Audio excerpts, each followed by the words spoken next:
Bé, no és només curiositat, és que el Calel em té una mica preocupada. A vosaltres no? Quan em va trucar semblava, no sé, angoixat, sí, aquesta és la paraula. Al Calel hi ha alguna cosa que l'angoixa molt i no sé què és. Per la meva part, aquí al meu CAU torno a estar tranquil·la. Em vaig buscar un sistema de defensa i alarma contra els corps, totalment efectiu. El voleu veure? És una mica pesada, però realment efectiva, contra els corps i contra altres éssers no desitjats. El problema és que no n'hi ha prou en posar-li piles, l'has d'alimentar, però de veritat que és eficaç. Ui, missatge del Cicran. A veure què ens diu... Meteorits? El Calel volia informació sobre meteorits caiguts durant els últims 10 anys al territori del Nou Ordre. I per què vols saber tot això? Què és el que li deu preocupar?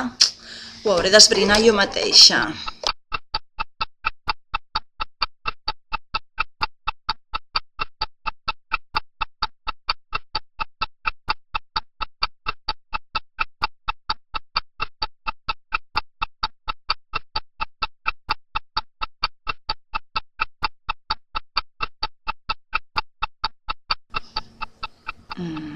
Un meteorit a la reserva, un altre a Canovelles...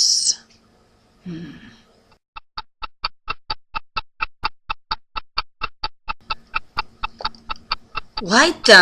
Així que el meteorit caigut a Can no era un meteorit qualsevol.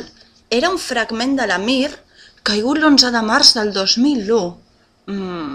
Aquí també hi diu que un pilot entrenat pel Departament de Forces Especials del cos va pujar a la Mir en un transbordador llançat des de l'aeròdrom del Guaire, Lleida, 2 dies abans que l'estació espacial es precipités per la seva destrucció contra l'atmosfera. Aquí consta que el pilot va pujar, però no diuen res de que baixés. A veure... El nom d'aquesta operació té 3 lletres, ZOT. Informació confidencial? Què vol dir ZOT? Què és tot això? Doncs, coneixent el Calel, espero que no se li acudeixin a la reserva, perquè tindrà problemes.